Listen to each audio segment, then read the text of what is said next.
who's on the floor, bleeding in the back of his head now, craving a Monster energy drink. Oh my god. Muay Thai fight camps, are they worth it? From my experience, yes. I've learned way more in these 2 months here in Thailand than I have in the past 4 years doing kickboxing back home. And the main reason that is because I'm sparring once or twice a day, lightly.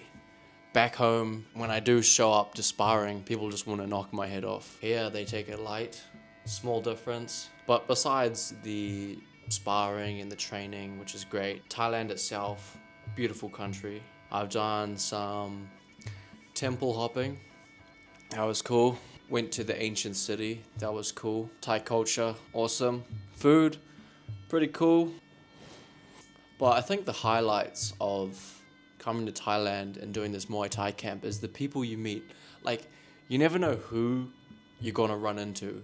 You might make some lifelong friends, or you might learn something from someone. I actually got this badass story. So there's this other guy from New Zealand who's like a headhunter. And one night we were drinking in Khao San, and he goes off into a bar on his own, and some Thai guy runs to our table. It was me and 2 other fighters.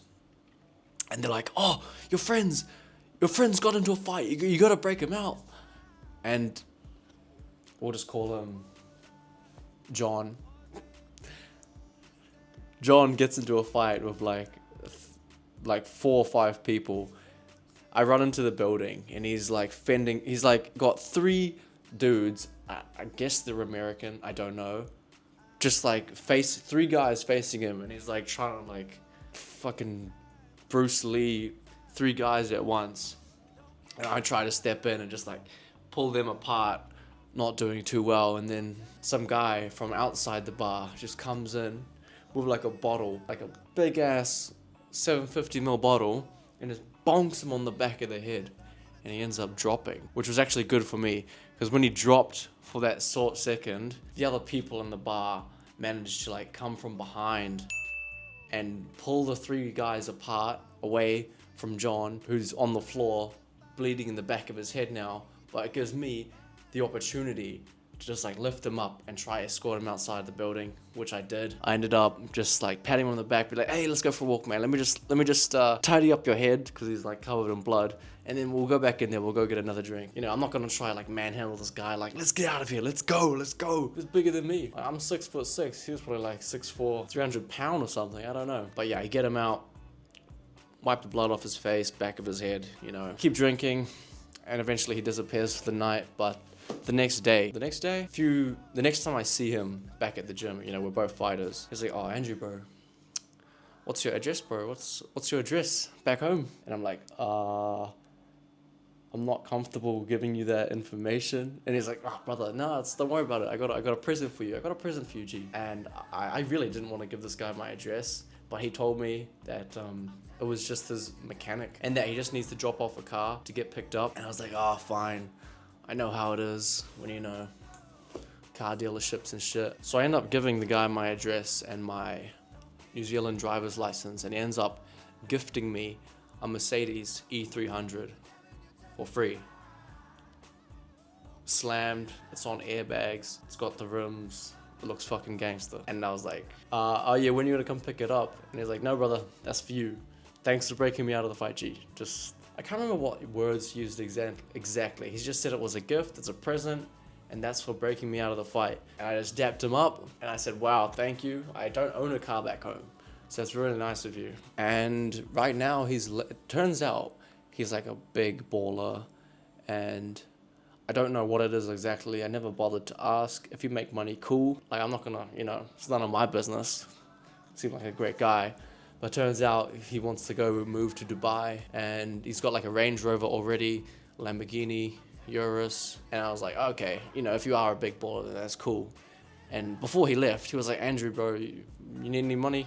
And I'm like, fuck yeah, I wanted money. Gee, are you kidding me? I'm like, nah, I don't need any money, bro. It's all good. And he goes and through his like duffel bag, and he's got like in his words, 100,000 baht. You do the math. 100,000 baht, like a thick stack, like this big, about 3-4 inches thick of just 1,000 baht notes, and just flicks out 10 and just gives it to me. It's about 500 New Zealand dollars. Cool guy. He's gone now, but you don't know who you're gonna run into. Besides that, I've made other good friends here. You know, you get the Instagrams, couple Nepal people. But what does my day usually look like? Okay, for real, I wake up at like 6:30 to 7:30, try to get a cup of coffee in, and then 8 a.m. is training, 30-minute warm-up, 30-minute sparring, finish up with bag work or pad work. So that's 8 a.m. to 9:30, and then I just chill out for the rest of the day. Watch a movie or something. I've been doing a lot of reading, actually. Currently reading The Creative Act by Rick Rubin, and I've been reading Berserk. And then at 4 o'clock, we have more training, 4:30 to 5:30. Same thing. Sparring, bag work, pad work, finish up with stretching, maybe do some extras if you want to. And I get 3 meals a day. And I have three restaurants to pick from, which is quite nice, all included in my package. So if you have been considering coming to Thailand and doing a Muay Thai camp, I think you should absolutely do it. Life is just one big adventure. You don't know what's gonna happen. You don't know who you run into. And it's a good life experience just to see how the other culture lives. Like, if you've never left your hometown or your home country, you don't know shit, honestly. Life is like a book, and those that don't travel only know a page. Like, have you ever seen this drink before? I haven't. Like, the 7-Elevens, the local corner stores here, they're way different to what I have back at home in New Zealand. Like in New Zealand, we got off like Red Bulls and Monsters. We don't have that here in Thailand. I'm craving a Monster energy drink. Oh my god, even a V. All the drinks taste like shit. But training's been going good. I definitely think I'm way better at fighting now, fighting on my feet, I should say. Then there's the girls in Thailand. It's like they're in heat, bro. I don't know how to describe it, but when I had my hair, the girls look at you, they touch you, they grab you. It's like you become the girl and they're the guy here in Thailand. Maybe it's just because you're a foreigner and they think you have money. Even if you're a fucking introvert, as they say, I think you'll have an easy time picking up chicks here. When it comes to money, everything is cheap, but make sure you have more than what you need. Personally, I can live off less than 500 US a month here. Well, that's because I have accommodation and food already sorted as part of my package. If you're gonna come do Muay Thai in Thailand, I wouldn't come to the city of Bangkok unless you want to do some networking and you're like have something going in the online space, then maybe. But if you're just the average guy who loves Muay Thai, go check out the beaches, man. Go check out southern Thailand. There's probably way more to do there. Way more fun. Got the sand, got the beaches. In Bangkok, all I do is train and chill in my room. Would I recommend coming and doing a Muay Thai camp? Absolutely.